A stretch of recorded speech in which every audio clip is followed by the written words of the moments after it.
ఈరోజు మనకి కేంద్ర ప్రభుత్వం నుంచి వచ్చిన బడ్జెట్ గురించి కృతజ్ఞతలు చెప్పుకునే ఒక కార్యక్రమంగా మీ అందరిని పిలవడం జరిగింది.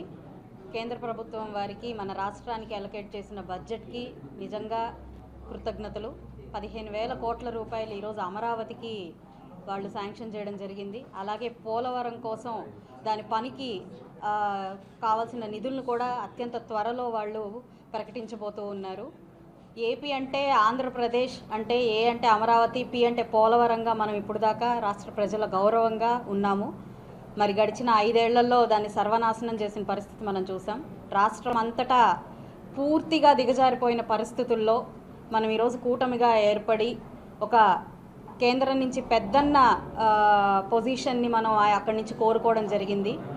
వారు హామీ ఇచ్చిన ప్రకారమే పెద్దన్న పాత్రల ఇమిడిపోయి ఈరోజు రాష్ట్రానికి వారు అందించిన ఈ ప్రకటన, చేయూత నిజంగా అభినందనీయం. అందరం కూడా రాష్ట్ర వ్యాప్తంగా ప్రతి ఒక్కరం వారికి కృతజ్ఞతా భావులుగా ఉండాలి అని నేను చెప్పి కోరుకుంటూ ఉన్నాను. ఖచ్చితంగా మనకి రాజధానికి దగ్గరలో ఉన్న చేరువ ప్రాంతంగా మనం గుంటూరు మనకి తెలిసిందే.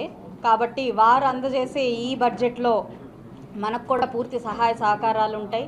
మరి ఇప్పటికే మ్యాచింగ్ ఫండ్స్ లేకుండా ఆగిపోయిన మన డ్రైనేజీ వ్యవస్థ కానివ్వండి, అస్తవ్యస్తంగా మారిపోయిన రోడ్ల పరిస్థితి కానివ్వండి, ఇతరత్ర electricity, traffic issues, ganja issues, police వారు ఎదుర్కొంటున్న ఎన్నో రకాలైన ఇబ్బందుల దృష్ట్యా మనకు కావాల్సిన బడ్జెట్ పరంగా కూడా ఈరోజు ఒక 5 పాయింట్లు రాష్ట్ర ప్రభుత్వానికి ప్రతి నియోజకవర్గం నుంచి అందజేయబోతూ ఉన్నాం కలెక్టర్ గారికి. సో ఆ విధంగా కూడా మనకి కేంద్రం నుంచి వచ్చిన ఈ బడ్జెట్ ఎంతో ఉపయోగకరంగా సహాయ సహకారాలు అందించేలాగా ఉంది. కాబట్టి సర్వత్రా కృతజ్ఞతా భావంతో ఈరోజు రాష్ట్రం అంతా నిండిపోయింది. దానికి నిజంగా అభినందనీయం, హర్షదాయకం వ్యక్తం చేస్తూ ఉన్నాను. అలాగే ప్రతిపక్షం వారు ఈరోజు మన అసెంబ్లీలోకి రాలేక బయట నుంచే ఢిల్లీలో కూర్చుని ధర్నాలు చేస్తూ లేదంటే ప్రెస్ మీట్లు పెట్టి గవర్నమెంట్ని ప్రశ్నించే పరిస్థితి ఉంది. కొత్తగా ఇప్పుడే నిద్ర లేచినట్టు ఉన్నారు. మరి నిన్నో మొన్నో నేను ఒక ప్రెస్ మీట్ చూశాను. మా ప్రత్యర్థి మాజీ హెల్త్ మినిస్టర్ గారి ఒక ప్రెస్ మీట్ చూశాను. ఆవిడ ఆరోగ్యశ్రీ గురించి కానివ్వండి, లేదంటే మెడికల్ కాలేజీల గురించి కానివ్వండి చాలా అద్భుతంగా ప్రసంగిస్తూ ఉన్నారు. మరి 5 సంవత్సరాలుగా నిద్రపోతా మంచి మత్తు నిద్రలో ఉన్నారు. ప్రజల్ని, ప్రజా సంక్షేమాన్ని, వారి డెవలప్మెంట్ని మర్చిపోయి 2 నెలలుగా కూడా ఎక్కడ, అంటే ఎలక్షన్ అయిపోయిన 2-3 నెలలుగా కూడా ఎక్కడా కనిపించని పరిస్థితుల్లో సడన్గా ఈరోజు జ్ఞానోదయమైన రీతిలో వచ్చి ప్రెస్ మీట్లు పెట్టి మాట్లాడుతూ ఉన్నారు. గడిచిన ప్రభుత్వంలో అధ్వానమైన పరిస్థితుల్లో ఈరోజు చూస్తున్నాం. మనం పంచాయతీలో బ్లీచింగ్ పౌడర్ లేని పరిస్థితి, గవర్నమెంట్ హాస్పిటల్లో పారాసెటమాల్కి కూడా డబ్బులు లేని పరిస్థితుల్లో మరి గవర్నమెంట్ కాలేజీలు మేము కట్టించాం, మెడికల్ కాలేజీలు కట్టించామని ఏవేవో కల్లబొల్లి మాటలు చెప్తున్నారు. అంటే మళ్ళీ కూడా సానుభూతి మాటలు చెప్పి ప్రజల మనసుల్లో వాళ్ళు ఏ విధంగా అయితే 5 ఏళ్ల నుంచి మాటలకే పరిమితం అయిపోయి చేతలకి దూరంగా ఉన్న పరిస్థితులు ఎలా అయితే రాష్ట్ర వ్యాప్తంగా ప్రజలు చూసి వారికి ఒక అద్భుతమైన విజయాన్ని 11 సీట్లకి కట్టబెట్టారో దాన్ని మర్చిపోయి మళ్ళీ అదే మాటలకి అదే మభ్యపరిచే విధానంగా ఈరోజు మళ్ళీ ప్రెస్ మీట్లు పెట్టి లేదంటే హత్యా ప్రయత్నాలు చేశారంటూ ధర్నాలకి కేంద్ర ప్రభుత్వం దగ్గరికి వెళ్ళి ఢిల్లీ వెళ్ళి కూర్చునే పరిస్థితులు. మరి వారికి ఆ 11 సీట్లు ఇచ్చి గెలిపించిన నియోజకవర్గాల ప్రజల్ని గాలికి వదిలేసి వారి కోసం ఈరోజు అసెంబ్లీలోకి వచ్చి పోరాడే పనితీరు లేక మళ్ళీ ప్రెస్ మీట్లకే పరిమితం అయిపోయారు. దాన్ని వారు ప్రశ్నించుకోవాల్సిన అవసరం ఎంతైనా ఉంది. అయితే కేంద్ర ప్రభుత్వం వారు మాకు జారీ చేసిన ఈ రాష్ట్రానికి ఇచ్చిన బడ్జెట్కి సర్వత్రా హర్షం వ్యక్తం చేస్తున్నాను. అదేవిధంగా ఈరోజు 1వ తారీఖు అన్న విధంగానే ఇంటింటికి వచ్చి పెన్షన్లు అందజేయడం జరుగుతూ ఉంది. నేను కూడా స్వయంగా గత నెలలాగే ఈ నెల కూడా వివిధ ప్రాంతాల్లోకి వెళ్ళి 1వ తారీఖే వారికి పెన్షన్లు అందజేయడం జరిగింది. ఎన్నో గత ప్రభుత్వంలో అక్రమ పెన్షన్ని వారు చేసి అసలైన లబ్ధిదారుల్ని పక్కకు తోసేసి వారికి అర్హత లేని వాళ్ళందరినీ కూడా జత చేసి దొంగ పెన్షన్ ఇవ్వడం జరిగింది. అవి కూడా మేము ఇప్పటికే గుర్తించాము, వాటిని కూడా లిస్ట్ అవుట్ చేసుకుంటున్నాము. అది అలా పొందుపరిచిన వారిని అలాగే దానికి సహకరించిన ఆఫీసర్లందరినీ కూడా దృష్టిలో పెట్టుకొని వారికి మేము తగిన చర్యలు తీసుకునే ప్రయత్నం చేస్తూ ఉన్నాము. వచ్చే నెల నుంచి సరైన విధి విధానాలతో ఈ పెన్షన్ కార్యక్రమాలు కూడా జరుగుతాయని చెప్పి మీడియా పూర్వకంగా తెలియపరుస్తున్నాను. అలాగే మరొక విషయం, ఈరోజు 1,75,000 నా తొలి వేతనాన్ని నేను అందుకున్నాను. ఈ ఫస్ట్ శాలరీ నేను ముఖ్యంగా ముందుగా ఒక 20,000 రూపాయలు దేవుడికి హుండీలో వేయాలనుకుంటున్నాను. ఆ తిరుమల తిరుపతి దేవస్థానానికి ఒక 20,000 రూపాయలు అందించాలనుకుంటున్నాను. అదేవిధంగా నాకు ఈ జన్మనిచ్చిన నా తల్లిదండ్రుల పేరు మీదుగా ఒక 25,000 రూపాయలు అక్షయ పాత్ర వారికి, అన్నా క్యాంటీన్లకి భోజనాన్ని సరఫరా చేయబోతున్న అక్షయ పాత్ర వారికి ఒక 25,000 ప్రకటిస్తున్నాను.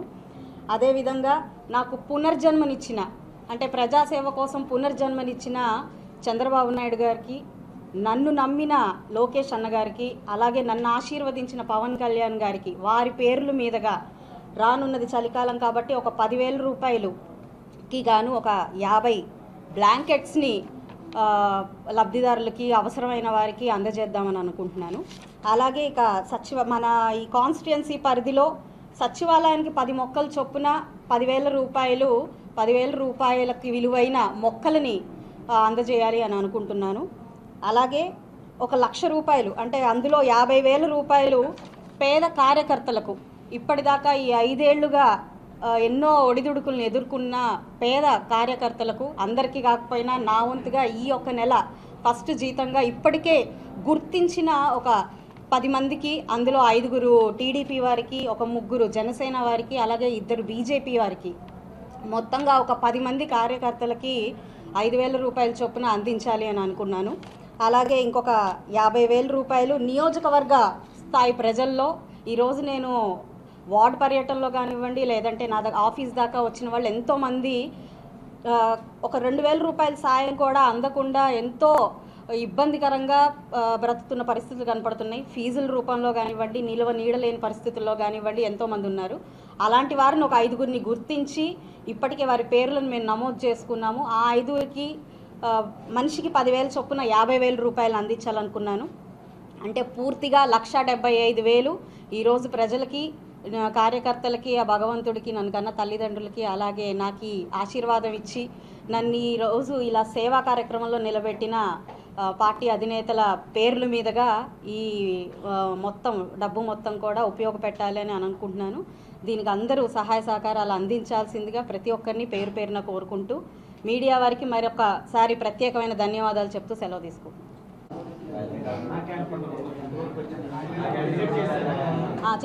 చేయడం జరిగింది. పనులు జరుగుతున్నాయి. 10వ తారీఖు కల్లా మొత్తం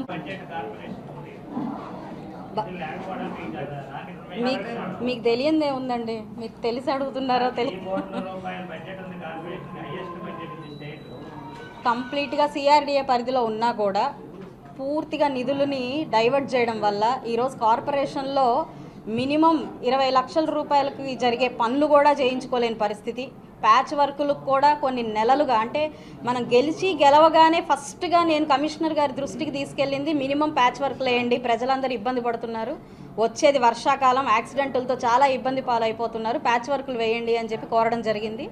అప్పటి నుంచి ఇప్పటి వరకు కూడా నిధులు లేని పరిస్థితి, వాటికి ఎలాంటి మరమ్మతులు లేని పరిస్థితి, ఎక్కడో అరాకొరగా పనులే తప్ప పూర్తి స్థాయిలో పనులు జరగని పరిస్థితి చూస్తూ ఉన్నాము. అందుకే రేపు రానున్న బడ్జెట్లోనే మా ఆశంతా పెట్టుకొని ఉన్నాము. ఇప్పటికే మ్యాచింగ్ ఫండ్స్ లేకుండా 500 కోట్ల రూపాయలు వృధా అయిపోయిన పరిస్థితి మనం గమనించాము. వీటన్నిటిని కూడా దృష్టిలో పెట్టుకొని దగ్గరగా రమారమి 2,000 కోట్ల రూపాయల పనులు మాత్రం గుంటూరు పశ్చిమ నియోజకవర్గానికి కావాల్సి ఉంది. కాబట్టి మేము రాష్ట్ర ప్రభుత్వానికి అభ్యర్థిస్తాము, సిఆర్డీఏ వారి తరపు నుంచి కూడా మా రిప్రజెంటేషన్లు అన్నీ కూడా ఇచ్చి, వారికి ఎస్టిమేషన్లు అన్నీ వేయించి ఇచ్చి మాకు గ్రాంట్లు ఇవ్వవలసిందిగా కోరుకుంటామండి. కనీసం కొన్ని మీరు చూస్తే సచివాలయంలో ఇంతవరకు బోర్డులు కూడా మార్చని పరిస్థితి కనపడుతుంది. నిన్ననే మన శ్రవణ్ కుమార్ గారు కూడా వచ్చి, ఆయనకి ఏదో ఇన్ఫర్మేషన్ వచ్చిందంటే హడావిడిగా వచ్చి చూసి వెళ్ళిన పరిస్థితి మనం చూసాము. అంటే ఇప్పటిదాకా ప్రభుత్వం పాపం అధికారులందరూ కూడా మొద్దు నిద్రలో ఉన్నారు, అదే అవినీతి పరులై ఉన్నారు. కాబట్టి ప్రతి ఒక్కటి 1 by 1 మనం మార్చుకుంటూ రావాలి. రివ్యూ మీటింగుల్లోనూ లేదంటే పర్సనల్గా పిలిచి కూడా వాళ్ళని మందలించడం జరిగింది. కాబట్టి వాళ్ళకు కూడా 5 ఏళ్ల నుంచి అలవాటు అయిపోయిన ఒక అవినీతి కానివ్వండి, మొద్దు నిద్ర కానివ్వండి, అందులోంచి బయటపడడానికి కాస్త సమయం ఇవ్వాలి. మనకి ఇప్పటికే చాలా వాటి మీద నేను ఫోకస్ చేశాను. పోలీస్ డిపార్ట్మెంట్ మీద కానివ్వండి, కమిషనరేట్ దగ్గర శానిటేషన్ మీద కానివ్వండి, అన్నిటి మీద ఫోకస్ చేశాను. చేంజ్ వస్తుంది, పూర్తిగా వస్తుంది. వాస్తవాలు మీడియా కంటే మిగతా వాళ్ళకి ఏం తెలియదండి, అంతకంటే బాగా. అంటే కాదేది అనర్హులు అన్నట్టుగా ఇక్కడ ఎవ్వరూ అనర్హులు కాదండి అవినీతికి. ప్రతి ఒక్కరు కూడా, అదే నేను చెప్తున్నానండి, ప్రతి ఒక్కరు కూడా గత ప్రభుత్వ బాధితులే ఎంతో కొంత వారి వారి స్థాయిలో. మేము కూడా బాధితులం అని చెప్పుకోవడానికి ఏమాత్రం మేము ఈరోజు వెనకాడే పరిస్థితి లేదు, అనుమానం ఏం లేదండి. ఖచ్చితంగా మేము కూడా బాధితులం.